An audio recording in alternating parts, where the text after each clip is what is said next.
Hi there, Ram owners. Today in your 2012 Ram 1500, we're going to be taking a look and showing you how to install Blue Ox base plate.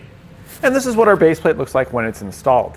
The majority of the base plate's completely behind your front bumper, but we do have our attachment points where they pass through here. On each side, you'll have your attachment point where you would put your quick connect arm and attach your tow bar to it, as well as your safety cable attachment point. We've currently got it in the just normal position where you'd be driving your vehicle around town, but when you are ready to flat tow it, the arm here inserts inside of your base plate. Give it a little twist there to lock it in place, and this is where your tow bar will attach to right here. This will attach to any Blue Ox tow bar, but we do have adapters available here at eTrailer. If you have another manufacturer's tow bar, you can get those adapters and get it swapped over so that way you can connect to this base plate. When you're not using your vehicle to flat tow behind your motorhome, you can pull this pin, give this a twist, and remove these. So as you can see, it's nice and flush along the front of our vehicle here. I can walk by, even in a tightly spaced garage, maybe not be so deep. This is a pretty long truck. With this inserted though, it does stick out a little bit, so there is that potential to kind of bust your knee or something on it. So I really like that it is removable for when you're just kind of leaving this in your garage for your normal use. Towards the center, we've got our electrical connections mounted here. Now, these connections can be mounted in other locations. This isn't the location that it has to go. They do provide you with the bracket, though, for your electrical connector, as well as a bracket for your breakaway switch. So it's nice that you've got some brackets and you got some options on where you want to put those. We ended up using a no-drill bracket to attach our components to, which you can get here at eTrailer, and that just prevents you from having to drill into any of the metal. It kind of gives you a good base for a mounting location. So now that we've covered some of the features of our Blue Ox, why don't you follow along with us and we'll show you how to get it installed. This base plate, it seems extremely easy up front because it looks like it's just going to be a direct replacement for your tow hooks. And it's not overly difficult, but there is quite a bit of drilling into the frame. It doesn't just attach directly to your factory tow hook attachment points. You actually have to drill out pretty much every hole in the frame for the attachment points on these. So it is going to be quite a bit of drilling. Get your drill bit prepared, but really overall it's not that hard to put it on. I'd say this is something you can have done in a Saturday morning and get your base plate on maybe in like 3 or 4 hours. We'll begin our installation underneath the vehicle. We'll need to remove our lower panel bolts here. There's 4 across the front, and we're going to use a 10mm socket to remove them. And then we got 2 over here on this side for a total of 4.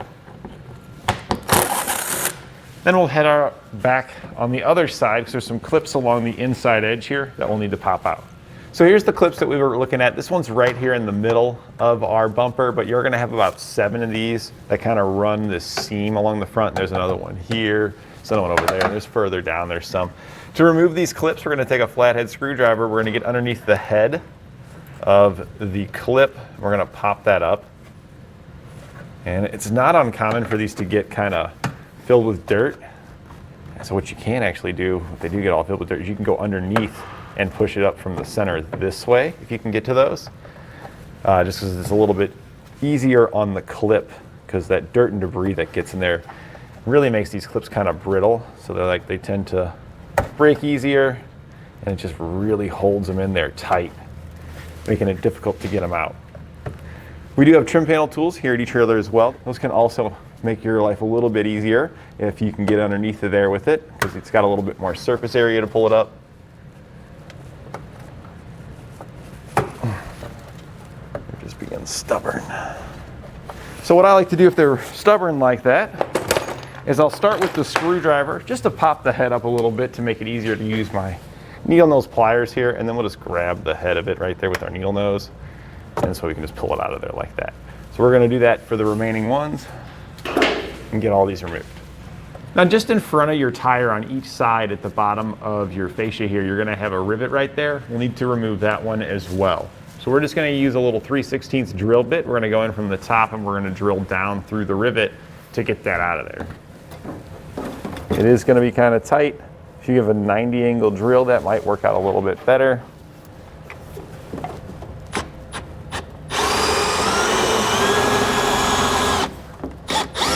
It looks like, you see, we're spinning the entire rivet there. So if the entire rivet spins, we can grab our pliers again, and we can use these to hold the rivet to keep it from spinning. And there we go. We're able to drill through the rivet to get the two pieces separated. If you got any remaining pieces, you can just take your pliers in there and just pull those right on through. So we'll get the other side drilled out the same way. All right, we've got all the clips loose, so our panel's kind of ready to come off of there. But if we look at it here, you can see these are the tabs for the panel. They slide through, so we'll have to slide it forward to get it to release from our bumper here. So if you look at this middle one here, you can see it on the top. There's a little clip kind of right there at the top. There's one right here as well. These little clips, just push down on those.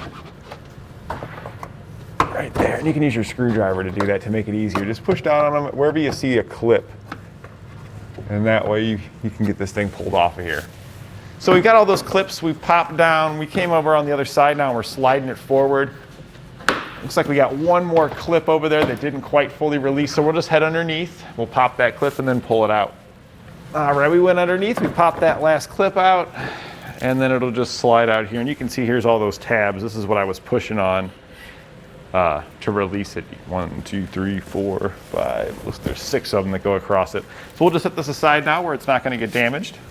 Now the next thing we're going to want to do is, if you have factory tow hooks, you'll want to remove those. Our vehicle didn't have a factory tow hook, so we're going to be moving past that step. But if you did have them, you'd have a bolt here at the bottom of this piece holding your tow hook in, and then you'd have 2 more here that go to the tow hook bracket. We don't even have the tow hook bracket.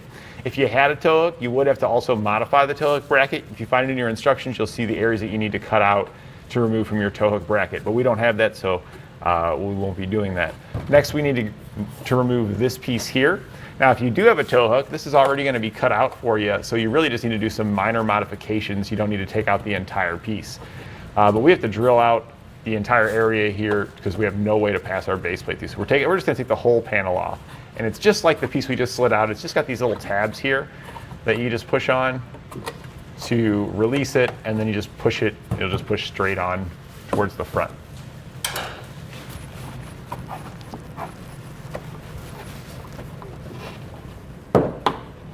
So I'm just pulling on these tabs and just pressing it to get it to release. And we're just going to slowly do this, working our way down, releasing it little by little along the way.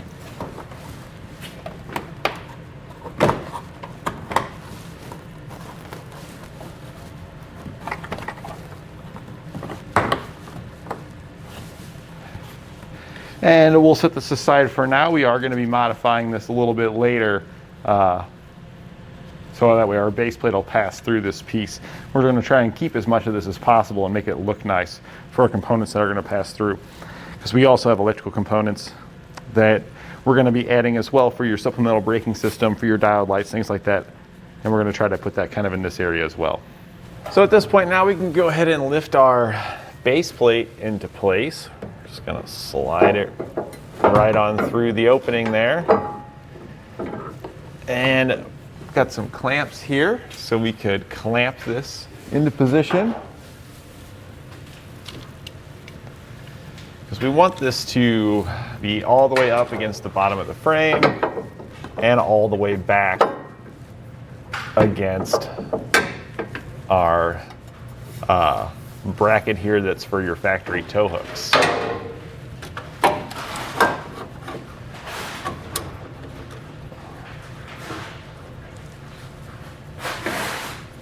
We're going to go ahead and put another one here just to make sure that we've got it all the way butted up against the bottom of the frame. We'll now need to drill out an access hole to be able to feed our hardware in, because we do have to drill out every hole for our base plate here for it to fit, but there's no place for us to actually get the hardware into the frame to be able to attach it to the frame. So we're going to drill a hole here using a 1 1/4 inch hole saw, and that's going to give us the area that we need to be able to get that hardware inside so we can attach it to our components here. So we're just going to use our hole saw, and we're going to drill this out.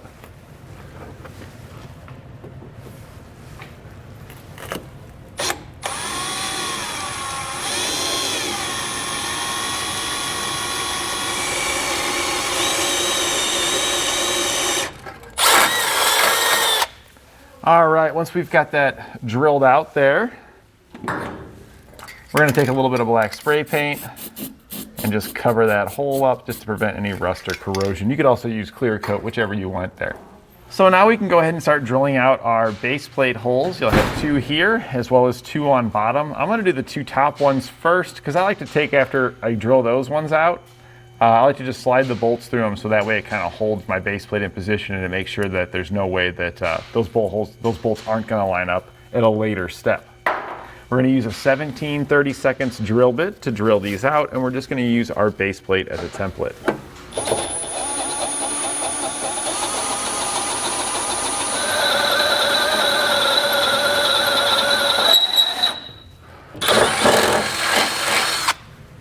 All right, so now that we got that one drilled out, I'm going to grab the bolts from our kit. We're just going to take it and slide it on through the hole. That way we know that that's going to stay lined up, and then just drill out the remaining holes from there. So now that we've got all of our holes drilled out, we can pull our bolts out of those holes, and we're going to start getting them installed. The holes that we just drilled out are all going to use just a split lock washer there, so we're going to go ahead and slide that in place, and then they're going to thread into a handle nut here. I always like to double check the handle nuts, make sure that it's going to thread in easily, because if there's a little burr or something in there, it's going to be really hard to do while you're trying to feed it all in. So it threads in nice and smooth. We'll now take our handle nut and we need to go through our access hole here, through here, and line up with our attachment points here. I like to start with the ones furthest away from the hole and work my way towards the hole. So I'm going to line it up first with the hole that I'm planning on it attaching to, coming back here to this side, and we're going to put a little bit of a bend in our handle nut. And I like to put another bend on the after that, just because it gives you a little bit kind of a handle, something to work with. And you can see here now we can slide that in there to be able to attach it to our handle nut. So we're just going to grab our handle nut here, slide that on through, line it up, take our bolt, and we're going to start it in place. All of our hardware is going to get red Loctite, so we are going to be putting that on there, but you can get your bolt started first, and then you can take the red Loctite and put a little bit on there. Now we'll just take our other handle nut, and you know what we can do here? We already got this one started. We're just going to push this one kind of in there a little bit to get it out of the way. And then look there, those are going to line up. We'll thread this one in. Once we get these both started up here on top, we're going to do the same thing for our lower 2 holes that we had drilled out. And then we'll do our lower ones, these ones. And we're just kind of like lining it up and bending it to get it to where we need it to be. That should line up fairly close.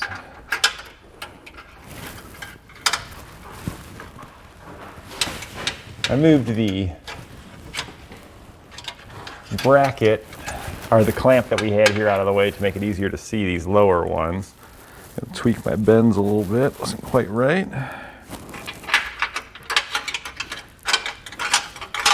So we can go back now and tighten down our hardware that we've got them all installed. We're going to start with the bottom ones to bring it up against the bottom of the frame. I am kind of leaving my clamp here in place. I did loosen it up some, but I have some tension on it, making sure that it stays pulled kind of this direction. All of our bolt holes are there, so it's lining it up, so it shouldn't really have any issues, but it's not going to hurt to have that there just to help minimize any potential gap that we might get. We're going to use a 19mm to run these down.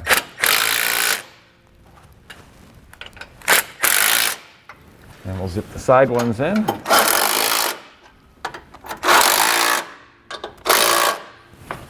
After you run those down, we can then go back and torque our hardware to the specifications outlined in our instructions.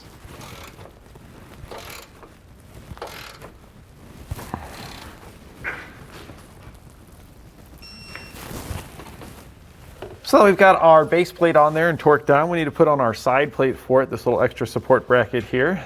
The single hole here is offset. We want it to be offset towards the bottom. This is going to go towards the front of the vehicle. So we're just going to slide it in place on here. There are holes already existing in your base plate, so we're going to line up these holes with those holes. So we'll just get this lined up. Our furthest hole towards the front, we'll thread in right here. There's a weld nut on your base plate right here. So we're going to go through that hole in the side plate and then thread our bolt right into the base plate. We're just going to get this about hand tight for now. That will be good enough. We'll then take our other bolt. This one's going to get washers because it's slotted here, so we got those extra washers to take up the space. And these bolts are all going to get the red Loctite, so we're going to put some of that on there. We'll then slide this through the hole in our side plate and also through the hole in our base plate. And then on the inside now, right up in here, we'll take a nylon locking nut that comes in our kit and thread it onto that bolt. So now we can snug up this hardware. We're going to go ahead and just kind of hold up the back side of it here to where it's kind of lined up parallel with the tow hook bracket that's kind of angled down here. And we're going to take a 19mm socket and just snug these down. We'll go ahead and snug the other one. You'll need a wrench for this one since it's got a nut on the other side.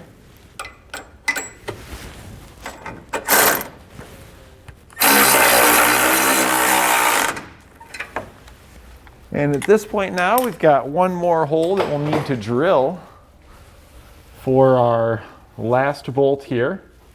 We're just going to use this as a template and drill out a hole there in the center. It can really go kind of at any point that you want in this channel there. So I'm going to go ahead and just put a paint stick mark on it just to give me an idea of what to look at when I'm drilling it, and then I'll drill that out using the same size drill bit.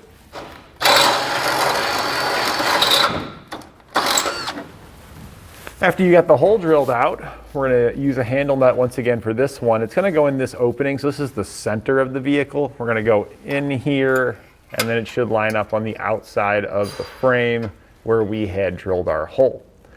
We can then just line up our nut here with the hole. We're going to use the same hardware we did for the previous location, so it's going to include a flat washer since this is slotted. And we'll get this started into that handle nut.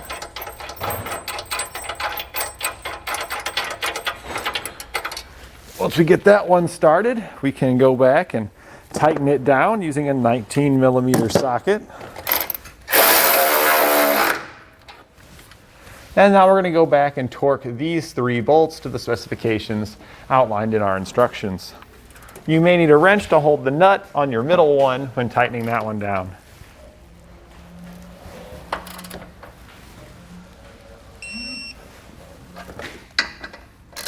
Now we can take our handle nuts here and we can cut off the excess. I usually take some side cutters. You can kind of grab it with those, give a little bit of a twist like that, and it usually cuts through it pretty easily.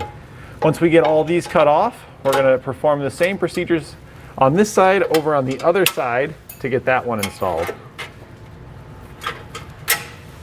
We have a permanent safety cable that we'll need to install. You'll get a quick link in your kit right here. We just went ahead and opened it up. That's going to attach to the hole here on the bottom back side of your base plate. The cable that comes included with it we'll need to wrap around the frame. And we're double checking to make sure that we don't pinch anything. We don't want to pinch any hoses or anything like that when we're wrapping this around. So making sure there's nothing there. Just bringing it right around the top of the frame. Let's take one end, slide it over our cable, even take it and kind of twist it to get it out of our way a little bit. Then we'll take our other end, slide it over our cable, and then we'll just tighten this down.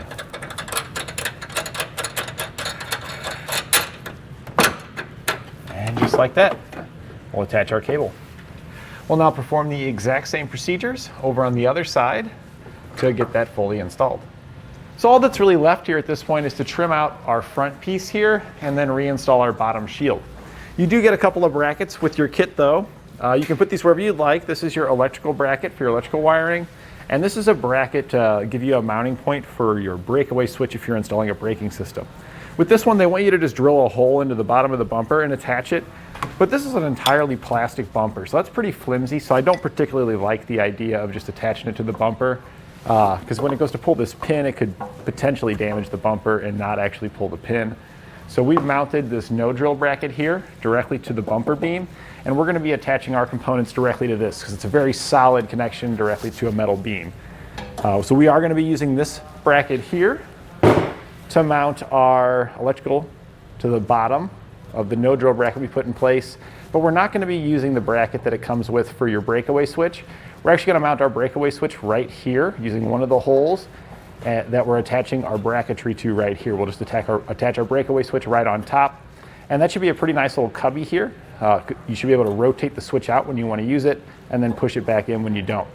So you can get these no drill brackets here at eTrailer if you want to set yours up just like we're doing it and attach it and follow along with us. We put this in place first before we went to trim out for our base plate, because we're going to have to trim out for these electrical components too. So you want to know where you're going to need to trim for these pieces. So we've gone ahead and marked out the areas we need to trim. We're going to trim out this section here to allow our base plate to pass through. It's going to be the same on the other side. And then that bracket that I was showing you that I mounted in the middle for our electrical components, I took that bracket and I used it where I mounted it right in the middle of the vehicle, and I just measured the width of that bracket, and we're going to cut out this section here for our electrical connector to pass through. To cut this out, what I'm going to use is a drill bit and a small reciprocating blade here. We're just going to drill the corners and then use our blade to cut between the connecting corners.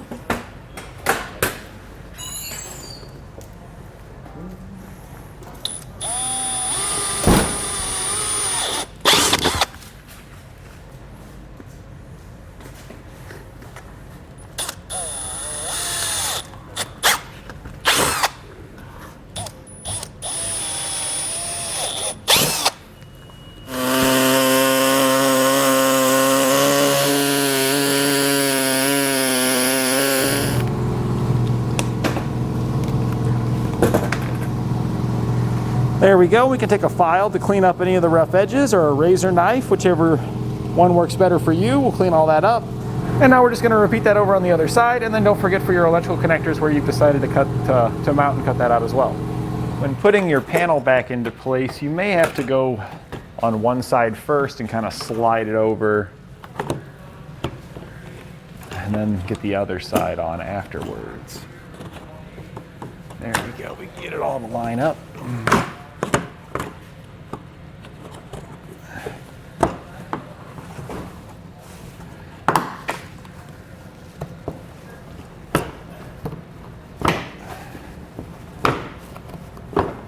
And we can now install our under shield here. It has to slide back into place.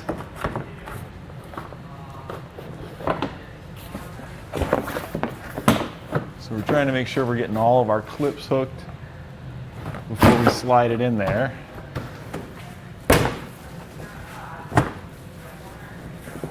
Just like that, and then we can reinstall all of our fasteners.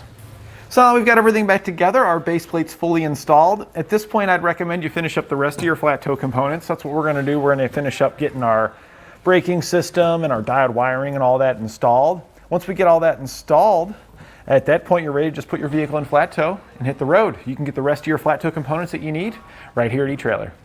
And that completes our installation of Blue Ox base plate on our 2012 Ram 1500.